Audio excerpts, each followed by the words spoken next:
इस आने जाने में उनका बहुत ही कीमती समय बचने वाला है। साथियों, डबल इंजन की बीजेपी सरकार असम की रेल कनेक्टिविटी पर भी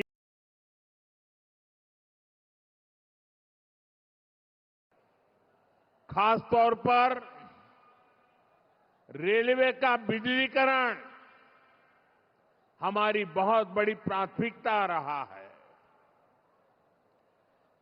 अब असम का 2500 किलोमीटर से अधिक का रेल नेटवर्क अब इलेक्ट्रीफाई हो चुका है। अब यहां भी तेज गति से ट्रेनें चल पाएगी। इससे बराक वैली के स्वच्छ वातावरण को भी फायदा मिलेगा। साथियों, बराक वैली के किसानों और यहां के चाय बागानों में काम करने वाले श्रमिकों का असम के विकास में बहुत बड़ा योगदान है। डबल इंजन सरकार किसानों के कल्याण के लिए निरंतर कदम उठा रही है। कल ही गुवाहाटी से मैंने पीएम किसान सम्मान निधि की अगली किस्त जारी की है। अब तक पीएम किसान सम्मान निधि का देश के किसानों को लाखों करोड़ रुपया और अकेले हमारे असम के किसानों को 20,000 करोड़ रुपए से ज्यादा पैसा असम के किसानों को मिल चुका है।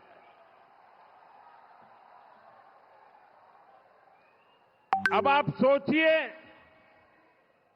हमने 10 साल में यहां के किसानों की जेब में 20,000 करोड़ रुपया उनके जेब में दिया है। ये कांग्रेस वालों ने 10 साल राज किया।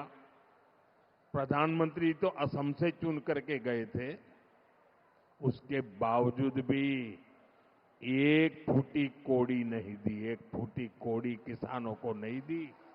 हमने 20,000 करोड़ रुपया दिया है।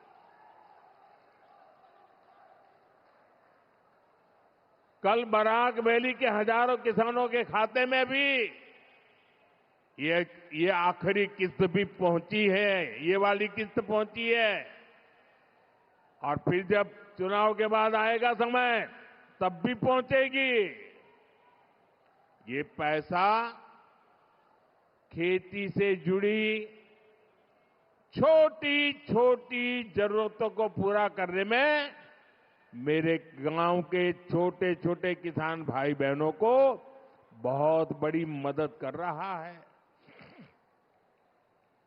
साथियों, बराक वैली अब अपनी फसलों के लिए ही नहीं, बल्कि कृषि से जुड़ी पढ़ाई और रिसर्च के लिए भी जानी जाएगी।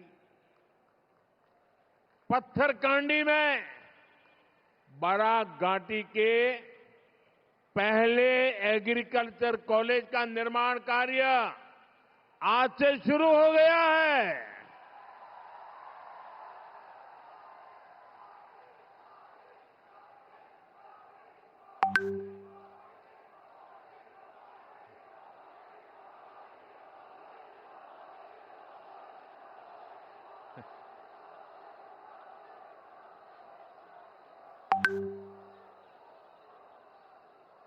इससे किसानों को तो फायदा होगा ही, यहां के नौजवानों को कृषि स्टार्टअप के लिए सहयोग, समर्थन और प्रोत्साहन मिलेगा।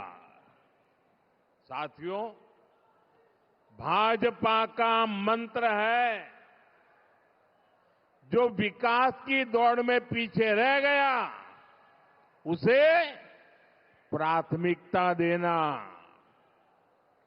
कांग्रेस की सरकारें बॉर्डर एरिया को देश के अंतिम गांव मानती थी।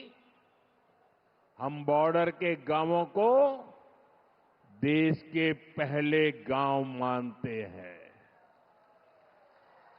और इसलिए बॉर्डर एरिया के विकास के लिए कछार जिले से ही वाइब्रेंट विलेज प्रोग्राम का अगला चरण शुरू किया था। इसे बराक वैली के अनेक गांवों में भी सुधार होना तय हो गया है। साथियों, यहां बड़ी संख्या में चाय बागानों में कार्य करने वाले साथी भी हैं। असम सरकार ने चाय बागानों से जुड़े हजारों परिवारों को उनकी जमीन का अधिकार देने का ऐतिहासिक काम किया है। वो इन परिवारों के भविष्य को बदलने की एक बड़ी शुरुआत है। जमीन के पट्टे मिलने से इन परिवारों को सुरक्षा मिली है, उन्हें सम्मान का जीवन मिलना सुनिश्चित हुआ है। साथियों, आप जरा वहां से दूर रहिए, अब जगह नहीं है, आगे नहीं आ सकते हैं। देखिए, वहां से जरा दूर रहिए उनको, अब आगे नहीं आ सकते भैया। अरे हमारे असम के भाई बहन तो बड़े समझदार हैं। आपका ये प्यार, आपका आशीर्वाद, ये इतनी बड़ी ताकत है। कृपा करके आप साथियों, मैं हेमंता जी की सरकार को बधाई देता हूं। चाय बागानों में करीब 200 सालों से सेवा दे रही अनेक पीढ़ियों के संघर्ष को आपने आज सम्मान दिया है।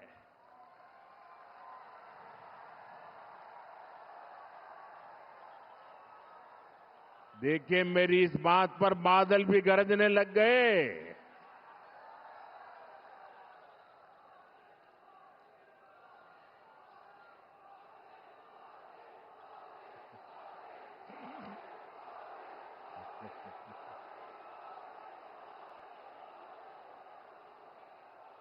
मुझे खुशी है जिनको पहले की सरकारों ने अपने हाल पर छोड़ दिया था, उनकी सूद बीजेपी सरकार ने ली है।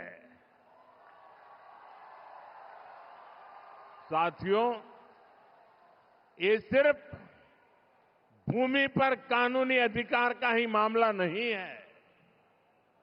इससे ये लाखों परिवार केंद्र और राज्य सरकार की अनेक कल्याणकारी योजनाओं से भी तेजी से जुड़ेगी। पक्के घर की योजना हो, बिजली, पानी और गैस की योजनाएं हो, इन सब स्कीम्स का पूरा फायदा अब इन परिवारों को मिलना संभव होगा। साथियों, बीते सालों में बीजेपी सरकार ने चाय बागानों में अनेक स्कूल खोले हैं, बच्चों को स्कॉलरशिप दिए हैं, सरकारी नौकरियों के लिए भी रास्ते खोले गए हैं। ऐसे प्रयासों से चाय बागानों के युवाओं के लिए सुनहरे भविष्य के द्वार खुल रहे हैं। साथियों, बीजेपी की डबल इंजन सरकार के लिए शिक्षा, कौशल विकास और स्वास्थ्य सुविधाएं बहुत बड़ी प्राथमिकताएं रही है। असम ने तो शिक्षा और स्वास्थ्य को लेकर कांग्रेस की उपेक्षा को बहुत लंबे समय तक भुगता है। आज असम शिक्षा और स्वास्थ्य का बहुत बड़ा हब बनकर सामने आ रहा। इसका बहुत अधिक फायदा बराक वैली को मिला है। आज यहां शिक्षा और स्वास्थ्य से जुड़े अनेक बड़े संस्थान बन चुके हैं। साथियों, कांग्रेस ने असम के युवाओं को सिर्फ हिंसा और आतंकवाद के कुचक्र में ही उलझाए रखा था। कांग्रेस ने असम को फूट डालो और राज करो की नीति की प्रयोगशाला बनाया। आज असम के युवाओं के सामने अवसरों का खुला आसमान है। आज असम भारत के सेमीकंडक्टर सेक्टर का अहम हिस्सा बन रहा है।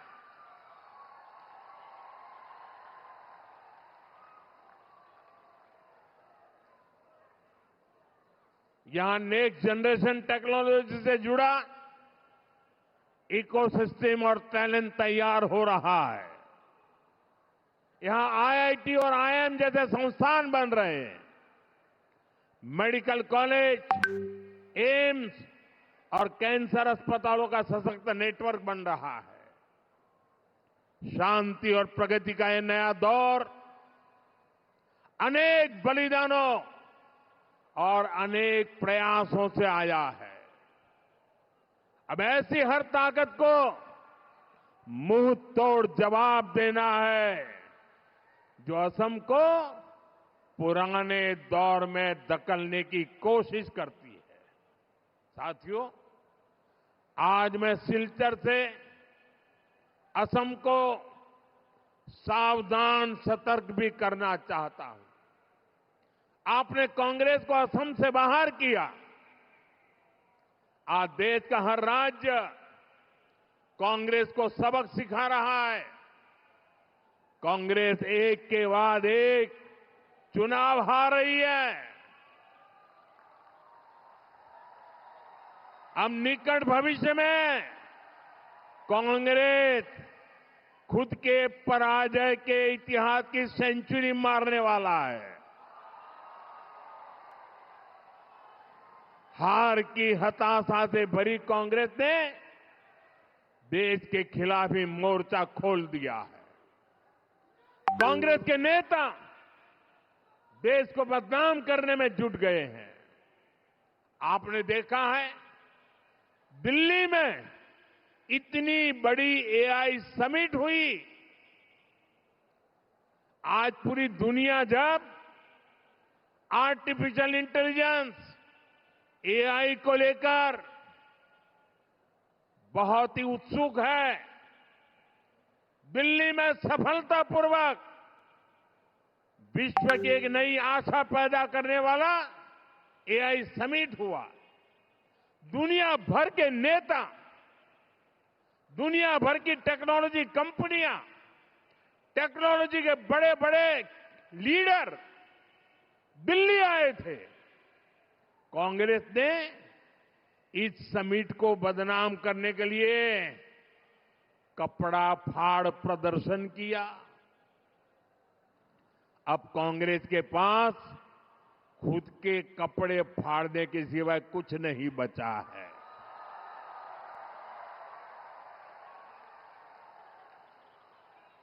पूरे देश ने कांग्रेस के इस भोंडे और भद्दे प्रदर्शन की आलोचना की। लेकिन दिल्ली में जो कांग्रेस का शाही परिवार है, वो इस कांड को भी अपना मेडल बता रहा है। देश को बदनाम करने वालों की वाहवाही कर रहा है। ऐसी कांग्रेस जो देश की विरोधी हो, वो किसी राज्य का भला नहीं कर सकती।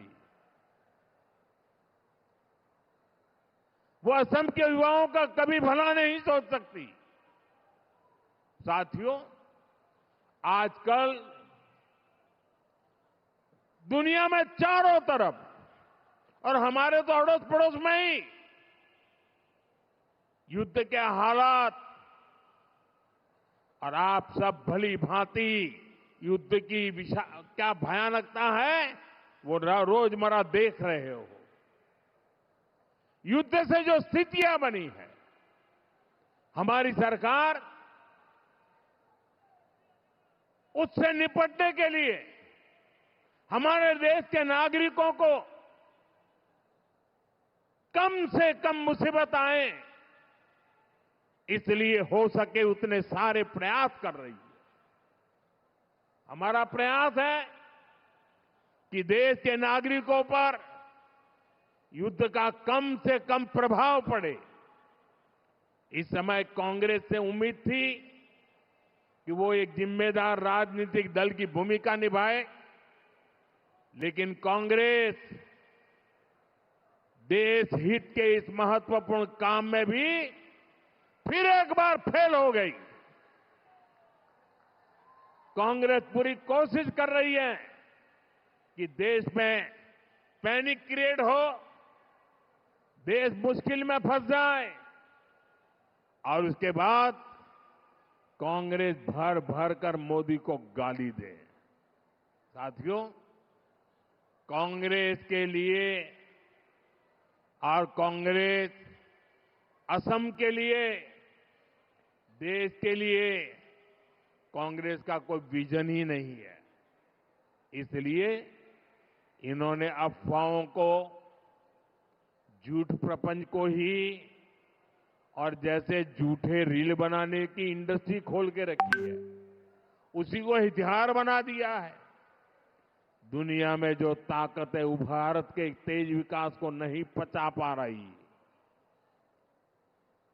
जिन विदेशी ताकतों को देश की प्रगति रास नहीं आ रही, कांग्रेस, देश का दुर्भाग्य देखिए, कांग्रेस उनके हाथ की कठपुतली बनती जा रही है।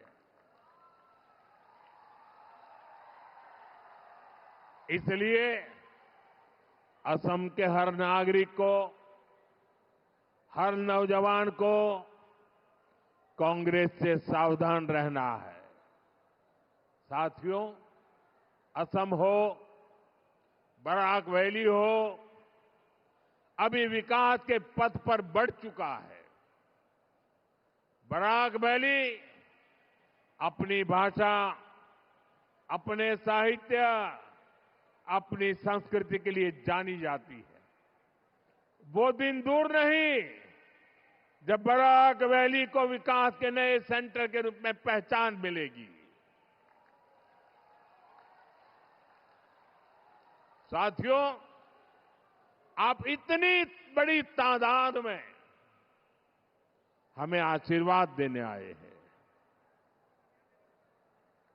जो राजनीति के भविष्य की रेखाएं अंकित करने वाले लोग हैं, वो भांति भांति की जो संभावनाएं तलाशते रहते हैं, वे आज बराक वैली का ये दृश्य, कल बोडो समुदाय का वो दृश्य, टी गार्डन वालों के समूह का दृश्य, ये साफ साफ बता रहा है कि इस चुनाव का भी नतीजा क्या होने वाला है।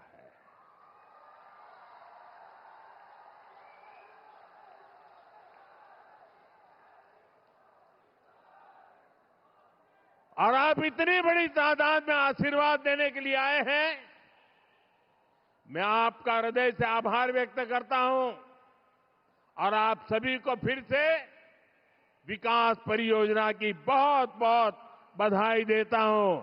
मेरे साथ बोले, भारत माता की वंदे वंदे वंदे वंदे वंदे वंदे।